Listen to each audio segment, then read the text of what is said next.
Este es un podcast producido por Falta 1. Te invitamos a disfrutarlo.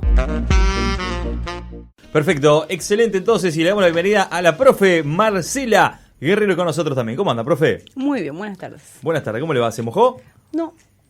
¿Cómo hizo? No, porque venía muy cubierta, pero estaba bueno, para mojarse, sí. Bueno, menos mal, ¿eh? Buenísimo, bueno, bienvenida. Vamos a estar hablando de la reforma. Ya Pipo lo adelantó un poquito, pero no sé si querés hacer un pequeño resumen muy breve. Tenés 3 segundos, nada, mentira. Tanto no. 3 segundos. Cuéntenos, profe. Bueno, hoy vamos a hablar de 2 grandes precursores de la reforma. Bien. Son dos grandes figuras del cristianismo. Para mí son de las joyas del cristianismo que lamentablemente como se dice que son los olvidados de la reforma porque nos centramos en Lutero, sí, claro. Pero antes de Lutero se fue gestando algo. Son unos personajes, unas figuras maravillosas que conocemos poco. A mí personalmente una de las figuras en la historia que más me impacta y que más me inspiran. Perfecto, vamos a estar hablando entonces después de las 3:30, ¿le parece bien? Vamos a estar hablando después de las 3:30, pero vamos a darle un avance por lo menos de quiénes son estos 2 personajes, porque tenemos unos cuantos. Pues yo quisiera saber si la gente se anima a tirar algún nombre, porque nosotros vamos a aprender hoy, pero el que está del otro lado, ¿se animará a tirar algún nombre de quién vamos a hablar hoy? ¿Qué le regalamos si adivina? Nada, entonces... Ya lo regalamos. Por amor al saber. Por amor al saber, por una cuestión de que si... A ver si le sería como un homenaje a estos personajes, por amor al saber. Y aparte en el mes de la reforma, que deberíamos estar un poco más... duchos, un poco más... Me encanta porque dice, ¿qué le regalamos? Nada. Claro, no, está bien. Toma un vaso de agua, por lo menos. ¿Por qué? No. Un mate. Le damos un mate empezado, lavado. Ahí está. Bueno, señoras y señores, profe, ¿te compraste los Campeones de Jesús o no? No. ¿Lo conoces? ¿Lo conocés, no? No, la verdad que no, estoy intrigada por saber qué será. Igual no uso Campeones nunca, así que bueno, pero ahora, como son de Jesús, capaz que una de esas, mirá que tiene agua bendita. Capaz que, justamente, mira, para hablar de este tema de hoy, todo ese tema de que ustedes nombran, que los campeones, que más el agua bendita, todo eso. ¿Qué pasó? Nos va a venir bien. ¿Sí? ¿En serio? Bueno, yo si querés te cuento un poquito, ¿o querés contarlo vos, Pipo? Contalo vos. Los Campeones de Jesús, la verdad que me llama la atención. Contalo vos. Dice que se agotan los Campeones de Jesús, tienen cruces, agua bendita y cuestan, ¿sabes cuánto? Ni idea, a ver. Tira un número. No, ni idea, no. En dólares. Dólares. Más de 1.000. No te puedo creer. Tirame un número, dale. 1.500, no sé, más de 1.000. Más de 1.001. 1.000 con 00. No, el doble, $3.000 no vale. Puedo creer. Te lo juro. Pero, ¿de dónde viene eso? Estados Unidos, ahora vas a ver. Mira, los creadores del producto quisieron mostrar los extremos absurdos que podían alcanzar las alianzas corporativas y lo lograron, dice por acá, ¿eh? ¿Usted conoce ¿A quién? al basquetbolista Steve Curry?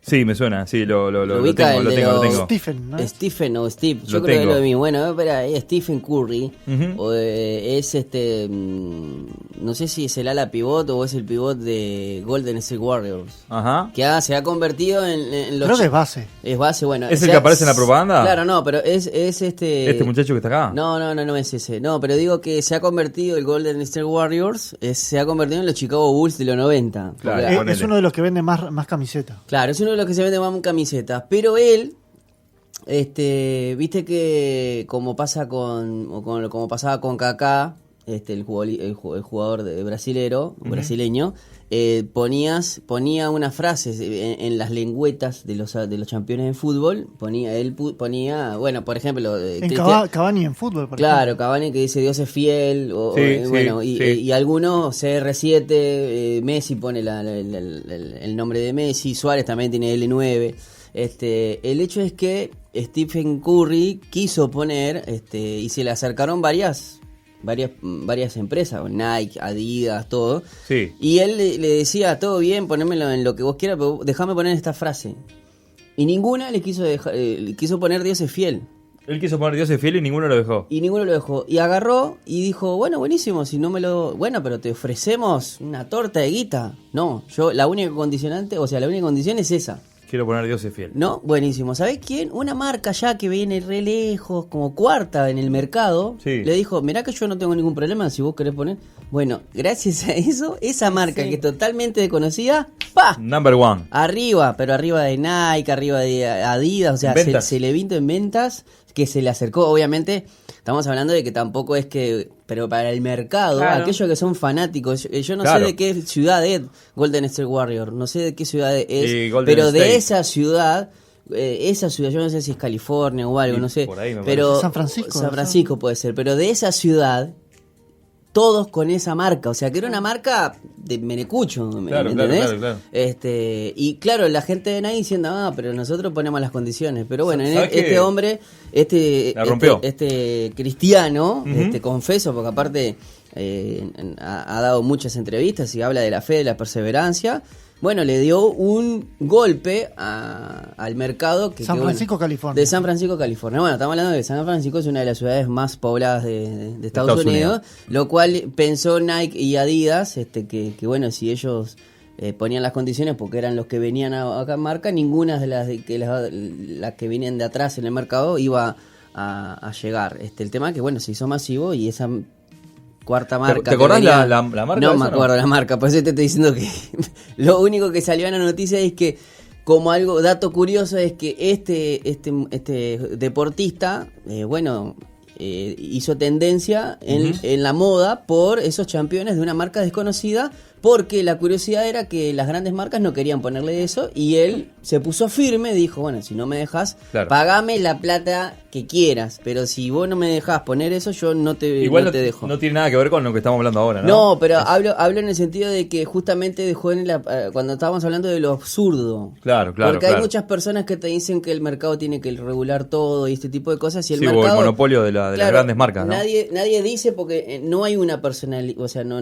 vos cuando hablamos de mercado no es una persona. ¿Sabe? Y siempre, cuando los políticos le hacen caso a los mercados, pasa lo que pasa en Argentina. Creo Se que- llama Under Armour. Ahí va, ¿viste? Ahí está. ¿Esa es la marca? Esa es la marca. No la conoce nadie, Nadie. ¿verdad? Nadie. Pero en, Bueno, en Estados Unidos sufrió un gran impacto porque creció, porque bueno, hay Imagínate. muchas personas de la NBA que yo creo que pasó algo parecido en el Mundial cuando se empezó a vender como loco la camiseta de Nigeria. ¿Te acordás?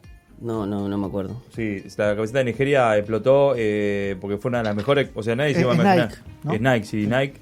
Y claro, los diseños eran tremendos y la gente empezó a comprar y quedaron sin camisetas enseguida. Fue la primera camiseta que se vendió. Capaz Sí. que como en su momento Croacia, en aquel mundial, no me acuerdo cuál.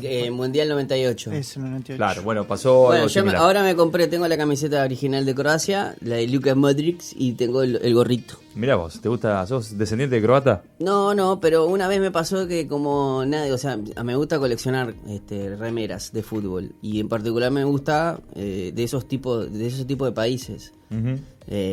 Daría por tener la camiseta de Yugoslavia, por ejemplo, que es una camiseta que Ya no existe. ya no existe. Pero Bien. me gustaría todo los Balcanes, Croacia, Serbia y Montenegro. Qué Bueno, interesante, igual- pero ¿por algo te gusta por algo, alguna raíz o algo? ¿Historia qué?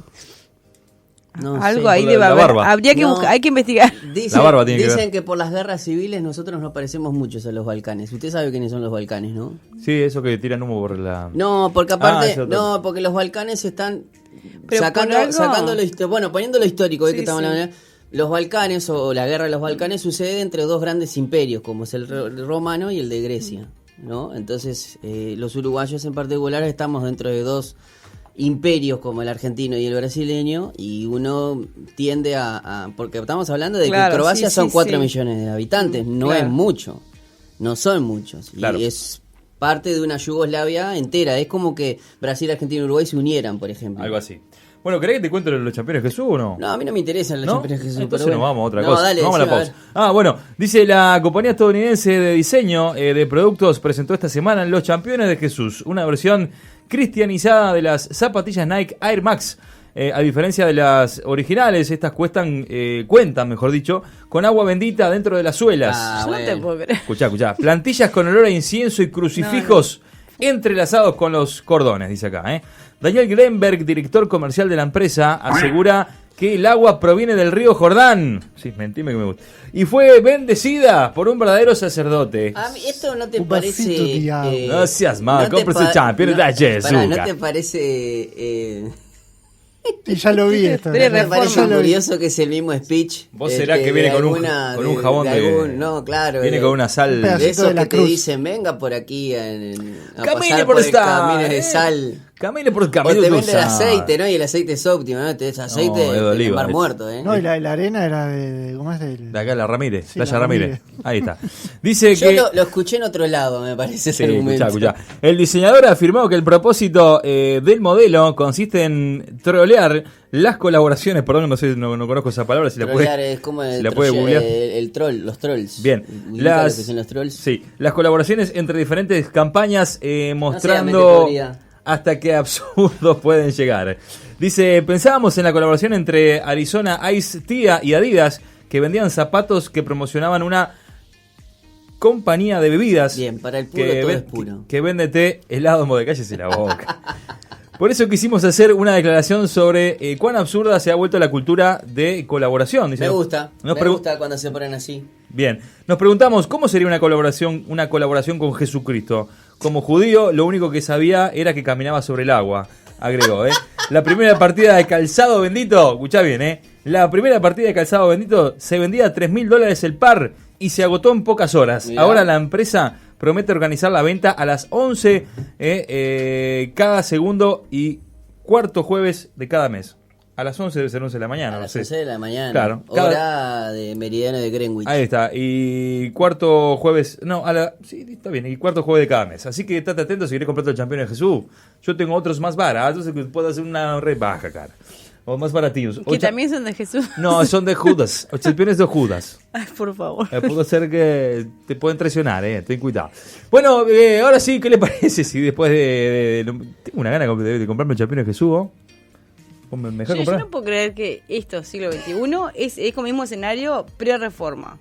Es lo mismo. Pasan 500 años y como y con todos los estudios que tenemos, con todo el afán de la gente, porque eso existe porque hay gente que lo compra. Claro, obviamente. Imagínate, se agotaron al toque. Es un impacto en el mercado. Tremendo. Bueno, es increíble que siga sucediendo esto. ¿Vamos a inventar algo de qué quieres inventar? No, porque nosotros vamos a hacer como Wycliffe y como Hus. Claro. Opa, ya tiraste los nombres ahí. Sí, bueno, estamos hablando, no es el chocolate Hass. ¿No? Es, ¿cómo es el nombre de Hus? Es Han, se podía hacer señor Juan, de tener una traducción al español es Juan. Claro, para nosotros es Juancito. Juan Hass y Juan Whitflay, los dos. En sí son John. Después de la pausa hablaremos de estas dos. No, pará, son 25, podemos decir por lo menos. Bueno, algún adelanto. ¿En qué año cada uno? Bien. ¿Quién fue el primero? Wycliffe, es primero del siglo XIV. Uno del siglo XIV, el otro del siglo... Igual Hus nace en el siglo XIV también y muere en el siglo XV. Son bastante, primero... contemporáneos. Sí, es mayor Wycliffe, pero igual, siglo XIV los dos. Podríamos decir que a Wycliffe se lo conoce como Lucero de la Reforma, es uno de los nombres con los que aparece así, porque son como la estrella mañanera, digamos, de la Reforma, las primeras expresiones de la Reforma. Y como vos decías, algunos sí consideran que han sido un poco olvidados, pero cualquier estudio serio de la Reforma los tiene que incluir porque Lutero mismo se inspira en ellos. Son dos grandes precursores de la Reforma y tienen unas vidas maravillosas, realmente que pueden producir mucho impacto si las conocemos. Fueron profesores los dos, por ejemplo. Bien, Whitflay, entonces el primero, ¿de qué año ¿O en qué año nació? 1320 más o menos se calcula, hasta 1384. O sea que vivió unos 60 años. Sí, y que para su época es un montón. Es un montón, Es un montón, sí, que en realidad murió de anciano. Y cosa que... La expectativa de vida por el siglo XIV era mucho menor. ¿Ubicado en qué país? Es inglés. O sea, inglés, sí. Y Hus, Bohemia, en la Universidad de Praga. Bohemia, eso es República Checa. Es lo que, claro, seguro. Ese es un héroe nacional para los checos, hasta el día de hoy.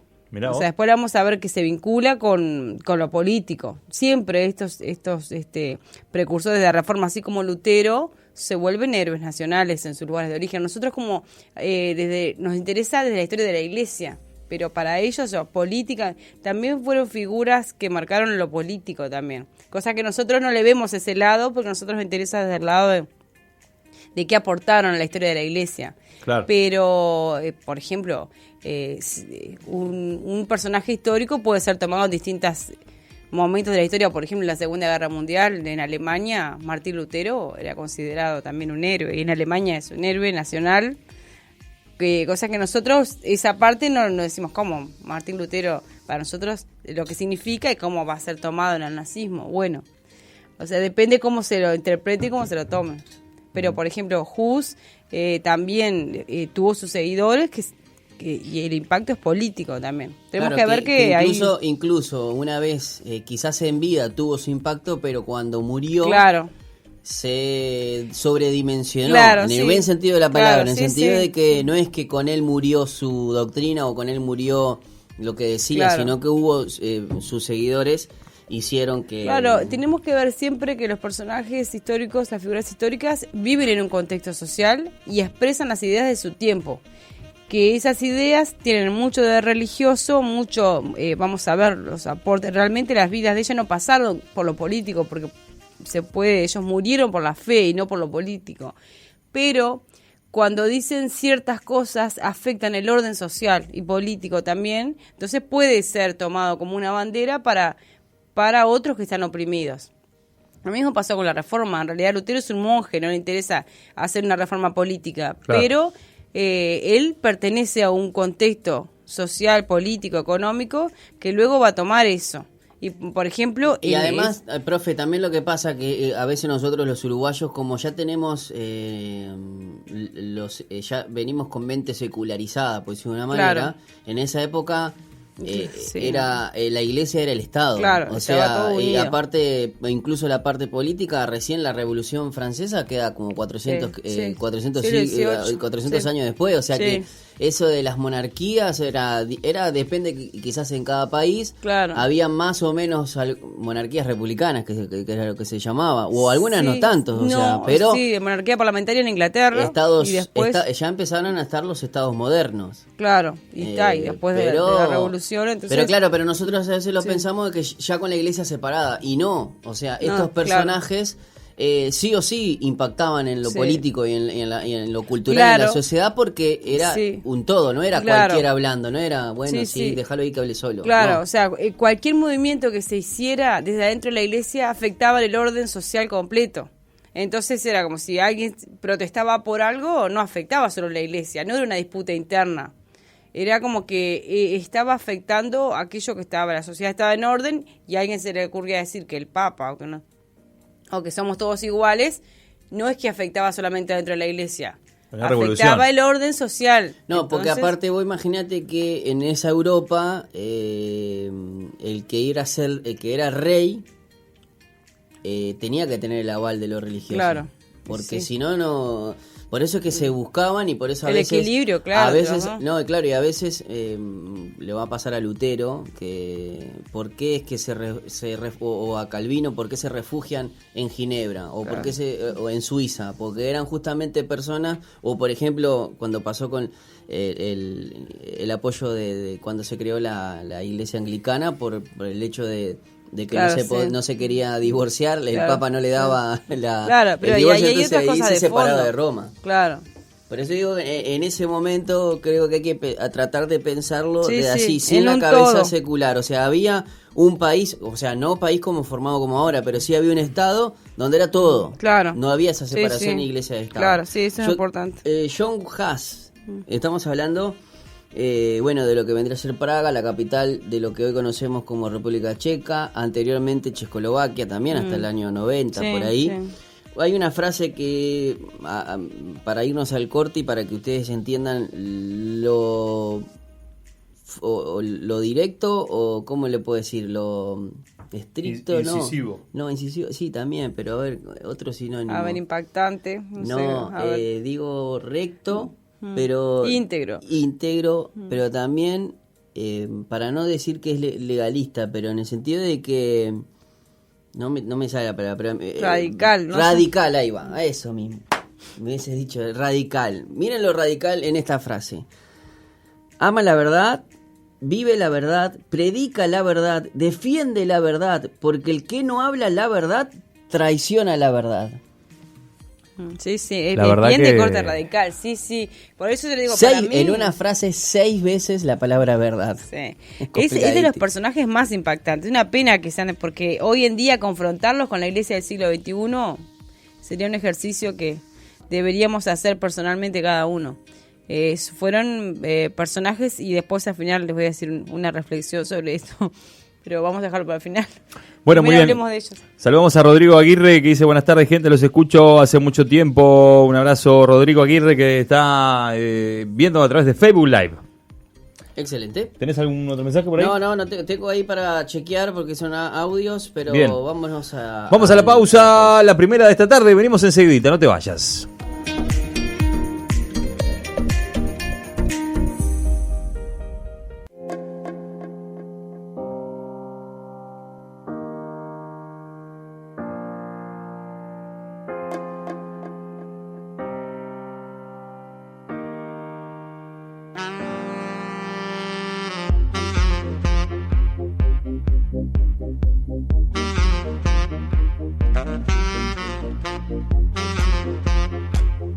Muy bien, aquí regresamos en este segundo bloque dedicado 100% a la historia, y para eso está con nosotros Marcela Guerrero, la profe de historia, que se vino con todo. Y hablando de la Reforma, y seguimos con estos dos personajes históricos, profe.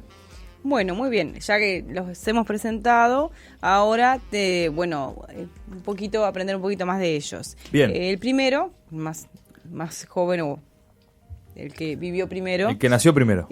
Nació en el año 1320, que es Juan, depende de la traducción. Y nació en 1320 aproximadamente y vivió hasta el año 1384.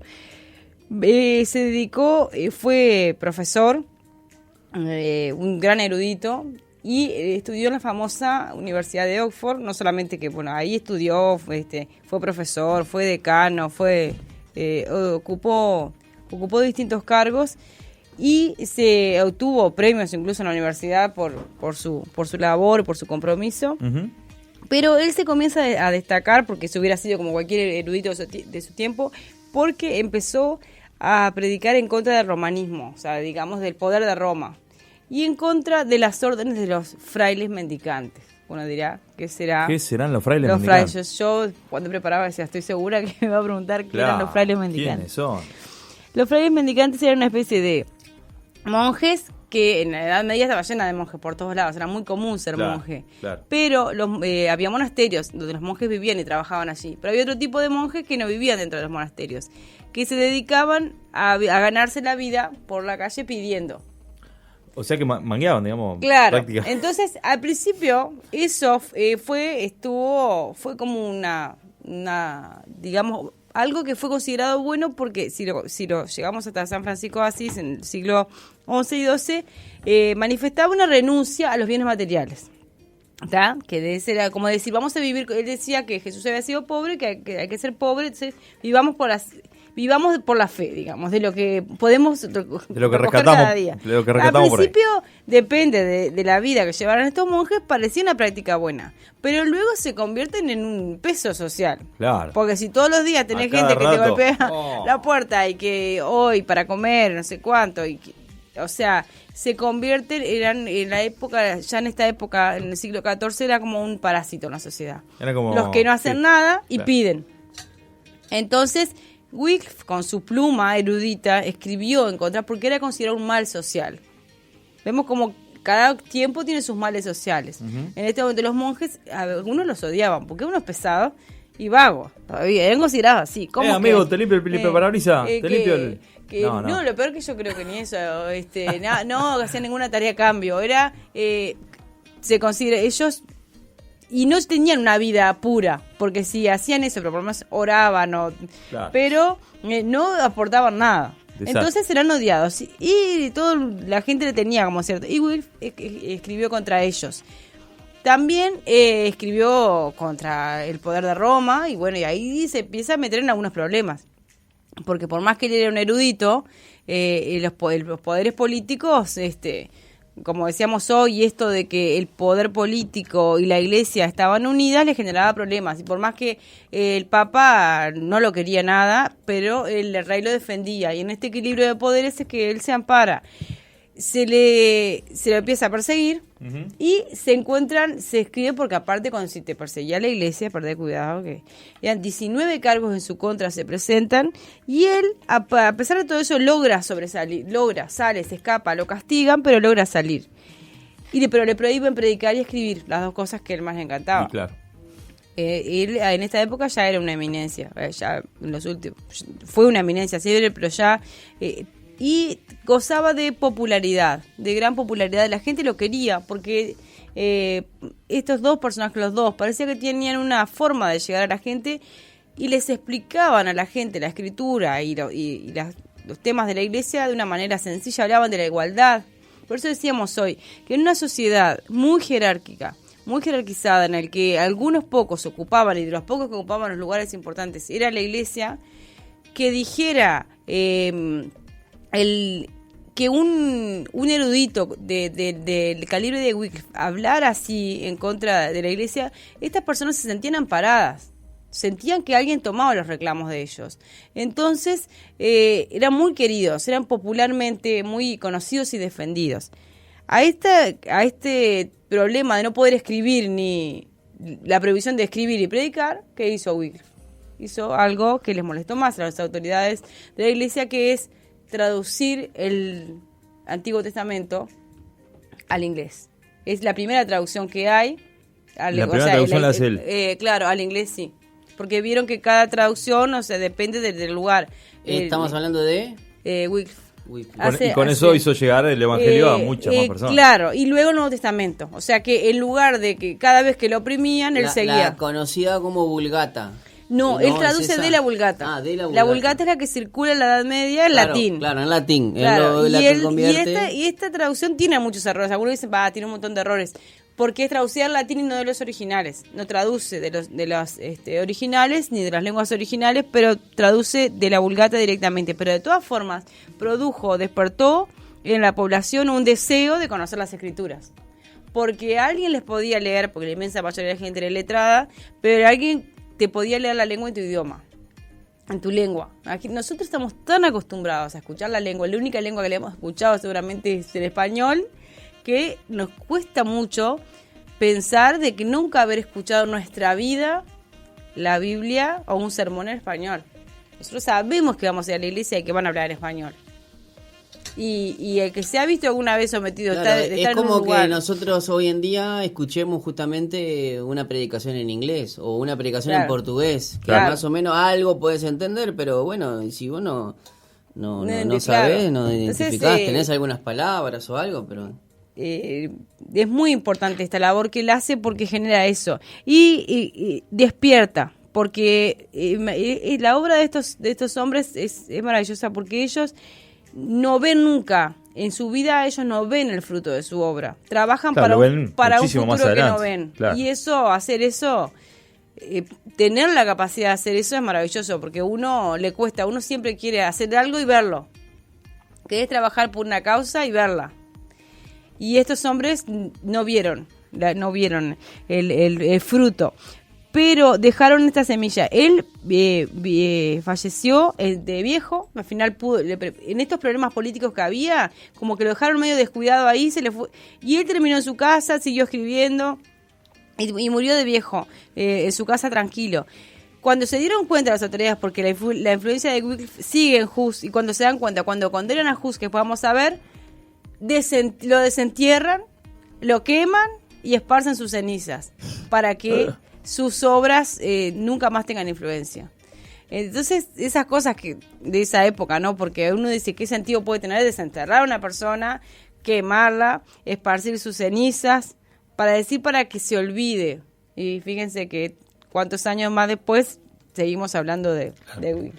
Uh-huh. Así que bueno, por ahí dejamos a Wycliffe y hablar de recordarlo así como un espíritu independiente que se atrevió a desafiar un orden que era el orden vigente, ¿no? Y profe, lo que veo acá, por ejemplo, con sus discípulos y la traducción de la Biblia, esa enemistad que tuvo él con el Papa de la época, que era Gregorio. Sí.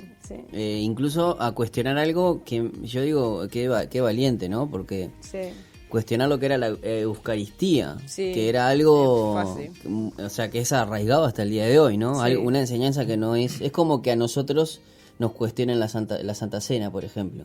Si alguien se hubiese levantado, estamos hablando que Jesús no ordenó ninguna fiesta, ni celebrar ni su nacimiento, no nada, pero sí instituyó fue la Santa Cena. Entonces, vos imaginate que vos como evangélico o como cristiano te cuestionen la Santa Cena, como que es algo que no está en la Biblia, cosa que está, ¿no? Pero vos imaginate que en esa época la enemistad de la doctrina sobre la Eucaristía, cosa que no tiene ningún sustento bíblico, pero la tradición, en lo que reina más a veces en el catolicismo, es justamente lo tradicional, ¿no? La tradición a veces puede más que la palabra, lo que dice la palabra de Dios. Lamentablemente, ¿no? Esto no es en contra del catolicismo de hoy en día, que más o menos de acuerdo al papado ha sido más flexible o no, demostrando que las tradiciones se pueden cambiar. Lo que no se puede cambiar es justamente lo que te enseña la palabra de Dios, que pasa el tiempo, pasan los siglos y las enseñanzas sirven, ¿no? Pero el hecho es cómo entrar en esa enemistad y cómo no atreverse a semejante osadía, ¿no? De no, o de cuestionar lo que era la Eucaristía. Claro, eso es muy importante, porque eso es uno de los grandes temas. Por ejemplo, de cómo consideraba la Iglesia Católica el pan y el vino, por ejemplo, que ellos consideraban que el pan y el vino se convierten en el cuerpo de Cristo en el momento de compartirlo. El pan y el vino son los elementos sagrados, se convierten, pero literalmente, en el cuerpo de Cristo. Y ahí comienza, bueno, en realidad esto ya venía de mucho, pero había triunfado esta idea de que el pan y el vino se convierten en el cuerpo de Cristo en el momento de que el sacerdote los bendice. Y entonces se comienza a cuestionar, pero a ver, ¿se convierten realmente o son símbolos? Vamos a ver que Lutero creía en la transustanciación, se llama eso también. La doctrina de la transustanciación, cambio de la sustancia del pan y el vino en la sustancia del cuerpo y la sangre de Cristo. Claro, que se convierte. Aparte yo creo que igual me parece que la misma palabra lo habla, o el versículo que habla, que dice que como es que representa. Sí, pero bueno. Pero ha sido interpretado de tantas maneras. Lutero mismo creía en la transustanciación. Y ahí a través de la historia de la Iglesia, claro, porque sigue siendo católico, o sea, Lutero no se murió siendo evangélico o siendo creyendo que fue protestante. Tenemos que entenderlo en el contexto de su tiempo. Claro, entonces, es maravilloso, por eso Wycliffe es una persona con mucha formación, es bien típico de una mente independiente, ¿no? Porque justamente lo que llama la atención de estos hombres es la capacidad esa de poder enfrentarse al mundo de su tiempo, a las doctrinas que están vigentes, al mismo Papa, que había que ser muy valiente, porque nosotros también nos cuesta entenderlo, porque dentro del protestantismo hay tantas divisiones y a veces la gente dice lo que quiere. ¿Y cómo se celebra la Santa Cena hoy en día? ¿Cada cuánto se celebra? Cuando quiera el pastor. O sea, ¿Quién instituyó que hay que hacerlo el primer domingo de cada mes? Eso es relativo a cada iglesia local. Puede ser, en algunas iglesias una vez al año, otras una vez al mes. Hay que recordarlo, eso sí, hay que recordarlo. Pero no dice cuándo, la frecuencia. Dice, y ahí no por hacerlo todos los meses, tu iglesia es de la sana doctrina, o no por hacerlo una vez al año estás alejado de la enseñanza. Entonces, a mí me asombra acá ver algunos calificativos que le dio Wycliffe a los papas. Por ejemplo, a mí me gusta mucho. A mí este hombre... Ojo, no soy fan de los ingleses, no me copa. Muchas veces la doble moral inglesa. Pero no, era íntegro, como dijimos. Bien, este teólogo le dijo a los dos papas: son dos lobos y dos demonios que luchan entre sí. Sí, claro, había que animarse a decirle eso al Papa. Es que hoy en día, ¿quién le diría eso hoy en día? De lo mío. ¿Quién le diría hoy al Papa eso? Por ejemplo. Ojo también, ojo, el Papa de ¿Te vas a repetirlo? ¿Te vas a repetirlo? Te diría, calificó a los dos papas en ese momento. Se ve que había dos papas porque estamos cerca también de un sismo en Occidente, ¿no? Había un papa en Roma y otro en Aviñón. ¿Cómo fue la palabra? Calificó a los dos papas de dos lobos y dos demonios que luchan entre sí. Y bueno, ahí todavía no estaba la Santa Inquisición, pero... Así cayó en esa época. Claro, con ese impacto. Con ese impacto de la bocina. Así cayó. Y claro, y así... O sea, él no logró... logró igual sobrevivir a eso. Logra sobrevivir. Porque claro, sí. Un milagro. Porque esas cosas como dice, porque este sobrevivió, pero vamos a ver que este otro que vamos a ver ahora... No sobrevivió. Bueno, vamos porque avanzar, no porque se nos va el tiempo, ¿no? Vamos a seguir con Hus, que se siente influenciado por la obra de su antecesor. Las obras le llegan. Él nace más o menos en 1369 y muere en 1415. Vive menos que Wycliffe. Y él es impulsor de la Reforma Checa. Y como decíamos hoy, es un héroe nacional para los checos hasta el día de hoy. Por distintas razones. Nació en una familia campesina, y su padre murió cuando él era pequeño y su mamá lo crió con mucho esfuerzo. Y esta persona logró estudiar, cosa que no es común hoy en día para una persona de un contexto socioeconómico difícil, cuanto más en aquella época. Pero él logró estudiar las primeras letras, pero más que eso llegó a la Universidad de Praga, estudió, se recibió, era una persona brillante, un teólogo, se convirtió en un teólogo brillante. Ya de chico había demostrado pasión por la literatura cristiana y le gustaba recitar y leer y cantaba en el coro también. O sea, estas personas, como casi todas las personas de la época, vivían en un mundo muy lleno de iglesia, pero no todo les pasaba por el corazón. Uh-huh. Ellos fueron influenciados y demostraron desde sus emociones ser impactados por el mensaje del Evangelio. Cuando estudian, dicen, bueno, y empiezan a analizar la realidad social, dicen, pero esto no es lo que dice la Escritura. Y se animan a contrastar, a decir, a ver, la Escritura dice esto. Bueno, él llegó a decir, Cristo es la cabeza de la iglesia, claro, no el Papa. No el Papa. Claro, eso lo puede hacer. Hoy nosotros lo podemos decir. Claro, y gracias a ellos, que se animaron a decirlo. Sin problema, ¿no? Claro. Porque hoy el Papa no tiene ese poder, que, o sea, es más, hoy se lo conoce, quizás es un jefe de Estado también, pero pacifista, sí, o sea, claro. no sí, se busca. son otros tiempos, nada que ver. En ese tiempo, claro, el Papa también manejaba el ejército y te mandaba a buscar y... El Papa era una especie de monarca universal en ese orden medieval. Era una iglesia, un Papa, y bueno, y después estaban los poderes temporales, pero el Papa representaba el poder espiritual, porque ¿quién le da el poder al Papa? Y aparte la concepción de que el Papa es escogido porque Dios lo puso ahí. Claro, ese es el sucesor de Pedro. Y te lo vendieron así años y años, cuando después ahora sale en la tele, ¿no? Que lo eligen otros hombres, ¿no? O sea, es una cuestión democrática también, porque si no es por unanimidad, no... Claro, no sale. Pero era la figura que era Jesús había dejado a Pedro tenía sus sucesores. Pedro es el primer papa. Claro, el primer papa, ellos, ¿no? En la tradición católica. Y luego ese orden, a través de las obras de arte, por ejemplo, en el medioevo, la gente lo ve así, porque la gente no lo podía leer, pero lo veía en las obras de arte, que Jesús le entregaba la llave a Pedro, que Pedro se la entregaba. Y así, entre ellos, este orden medieval estaba establecido así. Y imagínense que era un orden que la gente pensaba que Dios lo había querido así. Dios había querido el Papa representar. Pero aparte a porque Pedro. La gente, la gran mayoría, no era analfabeta, por Claro. lo tanto respondía a los que en este caso sabían leer y escribir, Claro. y que si vos no sabés ni leer y escribir y vos me decís que esa pared es roja, Claro. y yo te voy a decir que la pared es Y roja. sí. Y sí, o sea, obvio. Claro, hasta- claro. Entonces es importante la obra de estos hombres porque es como que empiezan a cuestionar el poder de la, pero eso, al cuestionar el poder de la iglesia, cuestionan, como decíamos hoy, el orden social.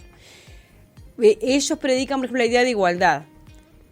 Somos todos iguales. En una sociedad en que había 3 escalones, 3 estados. En clero, nobleza y tercer estado. Los que estaban abajo, el clero y la nobleza eran privilegiados, los otros grupos no. Ellos dicen, a ver, ¿somos todos iguales? Entonces tenemos los mismos derechos. Entonces, ¿por qué estamos separados en la iglesia? ¿Por qué estos utilizan estas ropas así? ¿Por qué nosotros trabajamos y nos morimos de hambre? ¿Por qué pagamos impuestos, tributos? ¿Y por qué? Entonces comienza, por eso se forma todo un y grupo. la lucha es hasta el día de hoy, ¿no? Porque Claro. los de más arriba, que es un grupo pequeño, está Sí, 5 toman las o 6 decisiones, claro. veces mejor de lo que nosotros estamos acá, que laburamos todo claro, el día. La sociedad siempre se lo pregunta, aunque a veces no sepan formularlo, porque la gente lo que quiere es comer y vivir, no saben de cómo decirlo en términos... lo que tienen los pensadores, bueno, de así es que logran... claro, esa revolución nace desde el pensamiento. Hoy en día se quedó en el pensamiento, porque obviamente hay luchas ideológicas. En esa época había que ir contra todo, o sea, claro, por eso pero costó existieron la idea de que la gente se levantarse en armas, claro, levantarse, eso decir, costó no, mucho. Pará, o sea, sacame un poquito el pie de la cabeza para poder Claro, pero eso costó, porque en ese orden social aparte estaba legitimado por la iglesia y por Dios mismo. La gente pensaba que era así, porque claro, Dios quería que fuera así. Entonces, claro, en ese sentido, la labor de estos hombres es muy grande, porque eso de lograr decir la verdad, aunque a los poderosos, que son los con los que vas a tener problemas, no les guste. Entonces, él también fue decano, bueno, fue profesor, decano, rector, enseñó filosofía, matemática, en una época que un profesor puede enseñar muchas materias, ¿no? O sea, un hombre importante para la época. Sí, o sea, no era... los dos, y para su país. los dos lograron posiciones sociales. Igual muy estoy importantes. leyendo aquí un par de cosas que claro, que el propio Juan, el Papa Juan, ¿puede ser Juan 23? No, Juan 23 fue ahora, es del siglo XX. Porque acá yo veo... Puede ser que haya tenido otro... No, porque... Que haya habido otro. Porque el Papa Juan 23, que nosotros aparte lo podemos conocer por el liceo, ¿no? Sí. Vendía las indulgencias para financiar la guerra justamente contra el rey de Bohemia, que en ese momento era hoy República Checa. Claro, pero Juan 23 dice... ¿Es de esa época, no? Que no, puede ser que haya habido otro. El que yo digo no es ese, pero... Lo que sí, en el sentido de que él, Hus, estamos hablando, ¿no? Sí. Criticó las indulgencias, fue uno de los primeros. Sí. No es que Martín Claro, Lutero descubrió la pólvora o dijo sino sí, que... Ellos critican las indulgencias y las reliquias también, Claro. que la época medieval está llena de reliquias. Ellos pensaban que tenían, yo qué sé, la cabeza de un santo y la tenían guardada. Hay verdaderos relicarios donde guardaban. O lo que pensaban que era una espina, por ejemplo, de la corona que había estado en la cabeza de Cristo. Pero hay millones de reliquias en la Edad Media y se adoraban las reliquias, y ellos van en contra de todo eso, van en contra de la adoración de las reliquias, en contra de las indulgencias, en contra de la inmoralidad del clero. Tienen distintas frentes de lucha y van a reivindicar la autoridad de las escrituras frente a esto, sobre la autoridad, sobre la adoración de las reliquias, sobre las indulgencias. Ellos van a decir, no, la escritura no dice nada de eso. Lo único que tienen que saber son las escrituras, y esto le empieza a generar problemas a Hus también, que por más que era el rector de la universidad, es llamado a juicio. Y le prometieron un juicio justo. Sí. Sí. Y fue justo, como los juicios de los poderosos nunca son justos. No, es como dijo una vez Diego Lugano, ¿no? ¿Lo ubicás? A Diego Lugano. Sí, claro. Que los poderosos con esto de la suspensión de Suárez, ¿no? Ahora pasándolo para en la suspensión de Suárez, en una de las cartas que le mandaban partido cuando Suárez fue excluido del Mundial 2014, ¿no? Los poderosos son poderosos y lo hacen saber. Y contra quién lo hacen saber, a nosotros no, pero lo hacen contra los débiles, porque no es contra... Claro. El poderoso muestra su fuerza contra el más débil. Y aquí está lo que nosotros habíamos dicho el viernes pasado, profe, porque obviamente le prometieron el juicio justo, y dice, va a ser justo, pero luego del juicio te vamos a cortar la cabeza.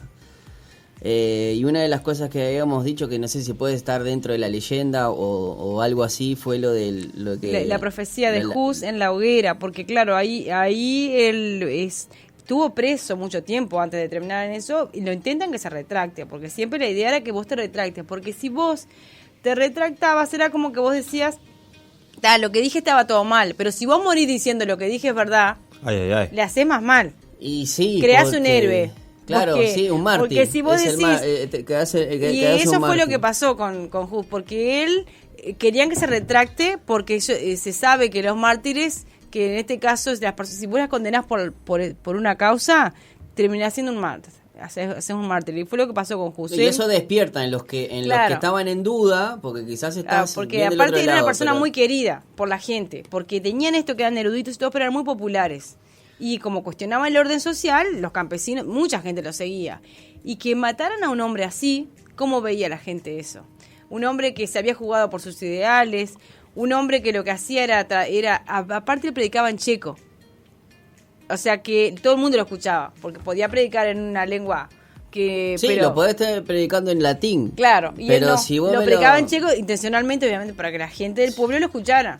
Es como, por ejemplo, hoy, nosotros lamentablemente no tenemos población indígena, ¿no? Pero me imagino que prediques el evangelio en Paraguay y lo prediques en guaraní, por ejemplo. Claro. Eso es... Claro, para que tenga efecto tenés que predicarlo en la lengua de ellos. O que vayas a Chile y leas la Biblia en el idioma mapuche. Claro. Esas cosas tienen un impacto sobre la población tremendo. Dice, Hus, como buen cristiano, murió con sus botas puestas, primero dejando unas cartas a sus amigos, diciendo esto. A ver, profe, si tiene lo mismo. A ver, dale. Esto me llena de placer. Te están por matar, ¿no? Sí. Que hayan tenido que leer mis libros. Claro, sí. Donde se manifiesta su maldad.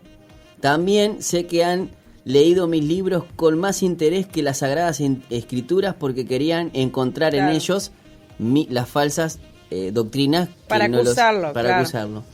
Y precisamente luego de ser quemado, o antes de ser quemado en la hoguera, dijo lo siguiente: vas a asnar un ganso, pero dentro de un siglo te encontrarás con un cisne que no podrás ni asar, ni hervir, le dijo. O sea, le dio, o sea, es algo que se considera como la profecía de Hus, que se piensa que se cumplió en Lutero, porque en el escudo de armas de Lutero había un ganso. Entonces, por eso se piensa que es la profecía de Hus sobre Lutero. Y vos diciendo, no soy un ganso. Entonces, es una historia... está bueno. Ahora... Gente íntegra que morir por sus ideales así. Por eso digo que si lo traemos al siglo XXI, lo confrontamos con la iglesia, o sea, qué clase de cristianismo, cuántos nos jugamos y vivimos de acuerdo a los ideales, ¿no? Y otra cosa es que el ala husita más, porque esto se convirtió en un movimiento político. Sí. Y un ala que es la más extremista se unió luego con el movimiento valdense. Los taboritas. Claro, y los taboritas eran el ala más extremista de los husitas. Y luego se logran, como después de la muerte de Hus, como juntarse con los valdenses y formaron lo que se conoce en la historia como los hermanos moravos, que existen hasta el día de hoy, que es como otra rama. Mirá los hermanos moravos. Sí, del protestantismo. Entonces, otro antecedente fundamental de la reforma, que fue una herejía en la Edad Media, fueron los valdenses, por ejemplo, que se van a ser identificados con esta prédica de Hus. Cuando hablamos de los valdenses, es imposible no recordar, profe, del programa que hicimos sobre Pedro Baldo. Pedro Baldo, ¿no? Y que yo no sabía, pero no son muy pocos los países que están los valdenses. No son, sí. Creo que estamos aquí en Latinoamérica, sí. Estamos en Argentina y Uruguay, y después ya te vas para otros lugares. Sí, la inmigración más que nada fue a Uruguay y Argentina, ¿sí? En el siglo XIX. Uh-huh.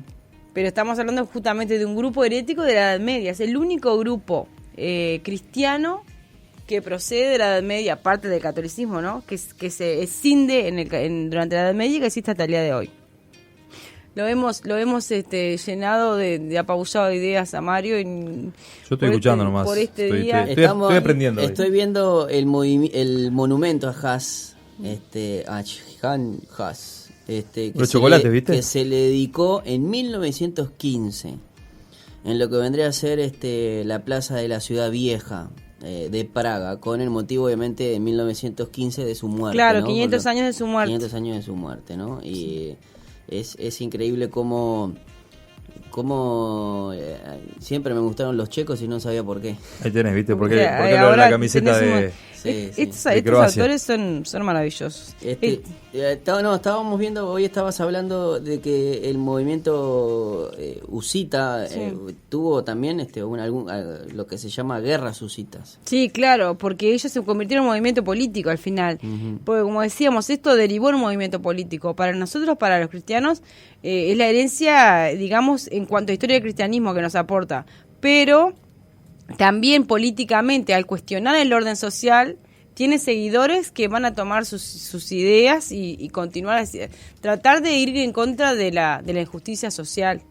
Aquí yo veo que el movimiento husita asumió el carácter revolucionario desde el momento en que Huss obviamente fue ajusticiado en Constanza el 6 de julio de 1415.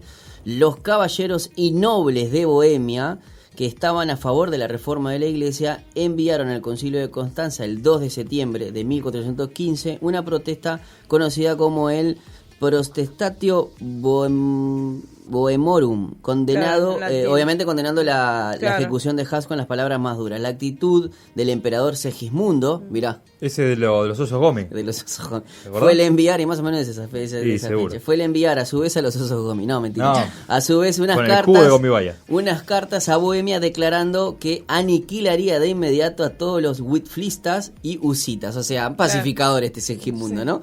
Pero eso hizo enfurecer al pueblo. Entonces, bueno, las revueltas se produjeron ahí en la ciudad de Bohemia, ¿no?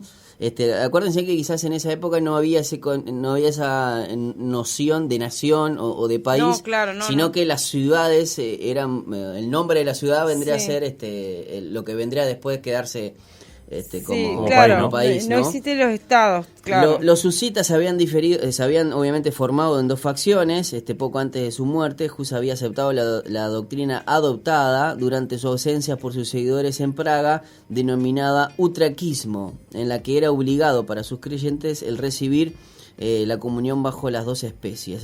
Los husitas utraquistas tomaron como símbolo el cáliz, al mismo tiempo que los reformadores más radicales se negaron a reconocer cualquier autoridad. Estos son más rebeldones, que del tipo que fuere, deseando vivir exclusivamente según las leyes de la Biblia únicamente. Fueron conocidos como los taboritas por la ciudad de Tabor, de ahí donde se habilita su sede. Algo diría de estos fundamentalistas musulmanes, por decirlo de una manera, que ponen, porque dentro del Medio Oriente tenés los países que son un poco más laicos, o los países donde tienen su propia constitución y además el Corán. Hay países donde su constitución es el Corán, ¿no? Sí. Estos taboristas vienen más o menos por ese estilo. Son fundamentalistas también. Son fundamentalistas. Déjame mandarle un saludo a Anthony, que nos está escuchando desde Miami. Desde Miami. Dice que se escucha un poquito mal el audio, pero creo que ya lo pudiste solucionar. Anthony Arribillaga. Un saludo grande desde Miami. ¿Qué tal lejos, Anthony? Un saludo. Te están también escuchando ahí, qué bueno que escuchen de tan lejos. Como decía, lo del mensaje final, pues estamos sobre la hora, ¿no? Estamos en... Seguimos. Un poquito más. Sí, dale. Bueno, estaría bueno para reflexionar lo que decimos hoy, de que estas personas lucharon por una causa que nunca vieron en sus vidas. O sea, que ellos tomaron para sí una causa, pero que... la valentía, la integridad, la valentía. Profeta, puede ser que no sobredimensionaron lo que les pasó en el presente y lo que iban a pasar. O sea, obviamente uno no sabe el impacto que va a suceder dentro de 10 años, ¿no? Ni siquiera cuando uno no esté en esta tierra. Quizás vos estás toda la vida predicando, toda la vida haciendo de una manera, y de repente no ves nada y de repente le pegaste a uno. Pero yo creo que eso uno no es consciente de esas cosas, me parece. Bueno, pero está bueno reflexionarlo, porque a veces uno, creo que nos pasa que muchas veces como cristianos oramos o trabajamos por causas, porque los cristianos somos idealistas en un sentido importante, ¿no? Y que hay veces que mucha gente ve el fruto de sus obras, porque hay gente que ha visto iglesias levantarse, ha visto miles de personas llegar a Cristo, ha visto sanidad, yo qué sé, depende del ministerio de cada uno, ¿no? A mí que me gusta enseñar, no sé, yo qué sé, todos tenemos distintas aspiraciones y deseos, ¿no? ¿Qué quisiera hacer de mi vida? ¿Cómo quisiera que me recuerde? ¿Cómo quisiera sembrarme? Bueno, todos tenemos algo, metas. Bueno, Y estas personas lograron hacer algo maravilloso con sus vidas, aunque desde el punto de vista que lo podemos ver hoy, no fueron exitosas sus vidas. Porque no adquirieron riquezas, no vieron la reforma de la iglesia por la que ellos luchaban, no la vieron. Al contrario, de la forma que murió Hus, por ejemplo, dice que murió cantando aparte. O sea, es una persona maravillosa y no logró verlo, pero también él tuvo la capacidad, o sea, que hay algunas personas que son privilegiadas y bendecidas y está bueno aprender a esa persona, de no verlo del momento, sino confiar y visionar a futuro, porque cuando él muere, diciendo esa profecía, él está viendo un futuro. Él dice, yo estoy muriendo ahora, pero dentro de 100 años, y fue así, porque eso fue en 1415, en 1517 fue la publicación de las 95 tesis. 102 años después. Claro, fue la reforma. Él pudo ver el futuro, y a veces nosotros creo que vivimos mucho la inmediatez. O sea, queremos ver lo que sucede allá, orar por algo y verlo, y tener una causa y luchar por algo y verlo. Y quién sabe si será así. Puede ser que sí, puede ser que no, porque a veces suceden cosas. En el caso de Wycliffe, él no murió, no vio su obra completa, pero nunca se imaginó que iba a pasar a la posteridad de esa manera, que iba a hacer para la historia de la iglesia lo que fue. Las ideas de la reforma están en ellos. Yo tengo un caso que lo podemos ver, es en el de Ananías, el que le impuso las manos al apóstol Pablo. Claro. Vos imaginate que él lo único que hizo fue tener a tremendo personaje y ni siquiera sabía. Claro, sin embargo, claro. Obedeció lo que Dios le dijo. Dios claro. le dijo, y aparte en contra de lo que la realidad le mostraba, porque tenía un asesino de cristianos. Claro, tenía un... Sí. Entonces, claro, a Saulo de Tarso. Saulo de Tarso. O sea, andá y agarrá a Saulo de Tarso, orá, que así, porque estaba ciego, listo, está tranquilo, pero cuando se despierte, Claro. y cuando mirá si no ve, seas malo, cuando papá. me vea, ¿qué va a hacer? ¿qué va a hacer? Me No, pega y una bajo la pera que sabe te qué. pregunta, che, vos viste a Cristo, y vos, ¿qué le decís? ¿Sí o no? Estás loco. Esos imaginate. días, porque claro, hoy en día uno se pone así, pero hay que ser ese Ananías, ¿eh? Sí. No está hablando de Ananías y Zafía, ¿no? Pero Hay que ponerse en el contexto, digamos. también ¿no? en el sentido de que a veces Mal. uno tiende a veces, no todos son Pablo, el apóstol Pablo, pero sí muchos podemos ser esos Ananías de que uno no sabe si alrededor de nuestro, o a quién estamos cuidando, o a quién simplemente le damos una semilla, a dónde puede llegar eso, ¿no? Y en este caso, muy bueno lo de Wycliffe, que sembró y compartió quizás en el mismo tiempo a Huss, que hizo Wycliffe con sus problemas en Inglaterra, pero Huss, estamos hablando de que revolucionó su Claro. país. Y las ideas de uno influenciaron en otro, y luego los dos influencian en la reforma y en otros.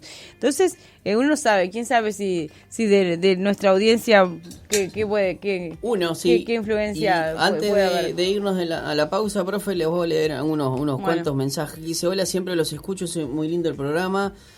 Una vez, nos pidieron una página web de la página de películas cristianas, estamos hablando de Nube TV, así que ya se los pasé. Angelina Jafra y Rafa, perdón, Angelina dice saludos desde El Pinar, Adri y Ángel, están ahí en sintonía. También Viviana dice, aquí desde Montevideo iba a dormir una siesta por el día, pero me enganché en la radio, así que un saludo para Viviana. Y también acá un mensaje de Milton. Buenas tardes ahí a toda la gente, vos Marcela Guerrero, está atento ahí a la clase, vos Mariolo, un amigato, Pipo, Alecha, ¿qué dice la gente, muchachos? Quería decirle esto para el Pipo, que el Pipo decía que no había leche Gospel, que no habían bananas Gospel, que no habían... Acá tenés, muchachos, los campeones del trompa, muchachos, y este es solo el comienzo, muchachos, Pipo, tragate tu palabra, Pipo. Muy bien. Qué grande. Después dice, hay que reformar a los políticos. También un abrazo, Fabio de Punta de Rieles. Hoy está lleno, hoy, pero yo cuando leía todo ello decía, esto hoy en día, esto puede tener muchas puntas, pero siempre, la iglesia tiene que cumplir su lugar en el momento de la historia que esté, pero si habrá cosas, hoy también tenemos problemas sociales, políticos, económicos, de todo tipo. Pero depende de los países, ¿Cómo lo vivimos? La separación de iglesia y de Estado hace que bueno, que no... Claro, pero de todas formas podemos impactar igual. Sí, hay que impactar, sí. Y no, eso no significa adherirse a un partido determinado, ni decir este es el único que está... sino ni convertir al partido que te da la posibilidad en que es el partido, sino la persona donde esté, que Dios eligió. Claro, lo importante son las personas y los hermanos que uno están donde esté, puede haber en política. cada partido, lo importante es qué hace uno donde esté, uno como persona. Claro. Y bueno, llevar adelante esos proyectos y esos principios y enfrentarse y ser valiente, porque como fueron ellos. Muy bien. Queremos saludar al Tano de Juan Lacase, también nos está escribiendo. Juan Lacase, muy bien, Juan Lacase de mi pueblo, muy bien. ¿Usted es Juan Lacase? Yo soy de Juan Lacase, Mire qué bien, Juan Lacase. Saludamos a Martín López entonces. No te puedo creer. No te puedo creer. Bueno, profe, gracias. ¿Seguiremos hablando de estos temas durante todo octubre? Sí, ya tengo mi plan para... ¿Qué sería el próximo viernes? Me gustaría los valdenses, ya que me parece un antecedente Pedro Baldo. Me parece, sí. ¿Como la yerba? El señor, no, pero este con B corta. Este con B corta, entonces... Y aparte me parece que no es... No toma mate. El baldo ese es... Está fea, ¿no? Esa yerba. Es como la que me diste recién, botón. No propaganda. Sos malo. No es la que te... Gente linda, nos vamos a la pausa, ¿qué les parece? Y venimos con más Falta Uno aquí en la tarde de la radio. Gracias, profe, de verdad, por estar con nosotros. Gracias a ustedes. Será hasta la próxima. Nos vemos, gente.